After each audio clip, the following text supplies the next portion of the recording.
Hi, it's Victoria Gallagher from ibizmind.com.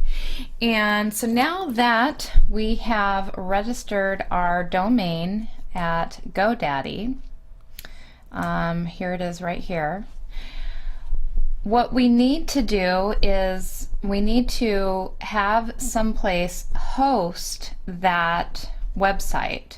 So right now, this is actually sitting on the GoDaddy server. So if we could start to build a website on the GoDaddy server, or we could have it hosted someplace else, and that's completely up to you as to where you want to host it. And it also just kind of depends on what your needs are. If you're hosting a very simple site that isn't gonna require a whole lot of resources and sophistication, then you can get hosting these days for really cheap, and you'll just type in web hosting, and you will come up with thousands and thousands and thousands and thousands of places to host your website.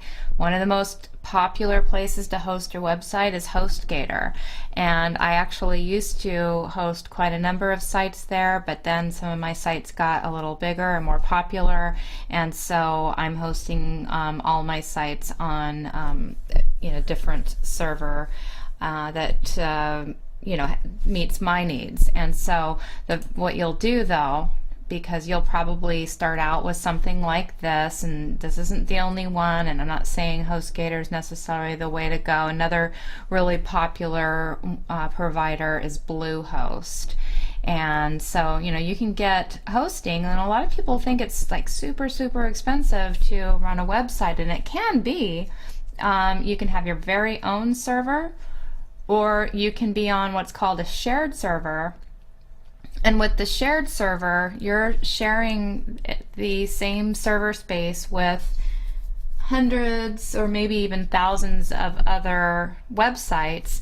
And as long as all the sites are relatively slow, low traffic and not too big and extensive, then all those sites will do just fine. But once you start to get, a website that has a lot of resources and a lot of traffic, then eventually you're going to want to look at a dedicated server. But all of that might be a little ways down the road, and I would highly suggest, if you're just starting small and you want to keep your expenses down, just to go with a shared host for a little while. I've hosted many small little websites on a shared host, and I've never had any issues with it at all, and HostGator is just a fine place. But for now, once you have gone ahead and you'll view the hosting plans, you'll order it, and they just walk you through the whole process.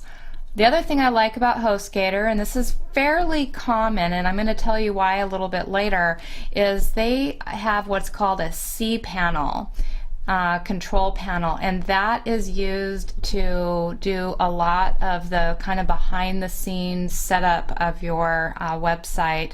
And I'll go into a little bit more detail. As a matter of fact, I'm going to go right into my cPanel so at this point you should make a decision on who you want your web host provider to be. And once you've done that, then you want to log into your cPanel. And so I'm actually already logged in to my cPanel, and this is just to kind of give you an idea of what that looks like.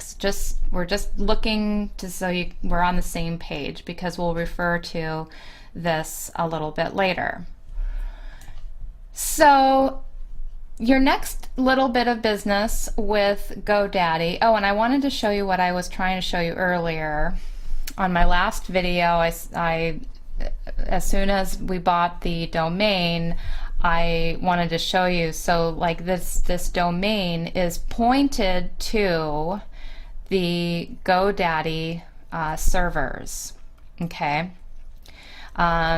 So when you type in an address, all right, that address is actually hosted on some server. And so right now, and there's a little bit more information that I'm going to give you right now that'll show you what you need to do to get it from the host or from the GoDaddy server to whoever is hosting your website. So we're going to go to host. We're going to go to GoDaddy right now, and here is my site. And so all we need to do, okay, so we need to change what's called name servers. Your name servers determine where your domain points based on whether you're parking, forwarding, or hosting your domain with us or another registrar. Okay, so that just basically tells the internet, where to look for your web address. And right now, these name servers are the GoDaddy's name servers. So what we're going to do is we're going to manage them. And this is like scary when you first do it, but it's really nothing to be scared of. Okay, you just kind of need to follow along. You can always call your web host, or you can call GoDaddy and they'll walk you through it. So all of this stuff is really, fairly easy. You add the name servers. Oops, I don't want to add the name server. That's fine. And then just say okay. Okay, and save. Okay, now your request has been submitted. Changes may take a few moments to take effect. Now back in the day, they used to take 72 hours. So you have the benefit of these days, it doesn't take nearly as long. And so on my next video, I'm going to get back to you and show you that the name servers have been changed. I'm just going to refresh it right now just to see if it's even done yet. No, it's still sitting on GoDaddy. So you'll refresh this and you'll actually know that it's sitting on your web host's server, pointing toward your web host server. And so the other thing to also know about that, and this is all called propagation, and the thing to know about that is it's different all over the world. So where you might be sitting, it might have already done that, but maybe the people that are sitting in China or the people that are sitting in California, maybe it hasn't changed for that. And it's just too much details to go into as to why that is the case. But there's all these servers that kind of get together that basically refresh the information that they have. So that all kind of depends on the location and those special servers, and that's about all I'm going to say about that. So I'm going to get back to you in the next video once this has changed what's called the DNS, and once those settings are refreshed and in place, then we will continue with this process.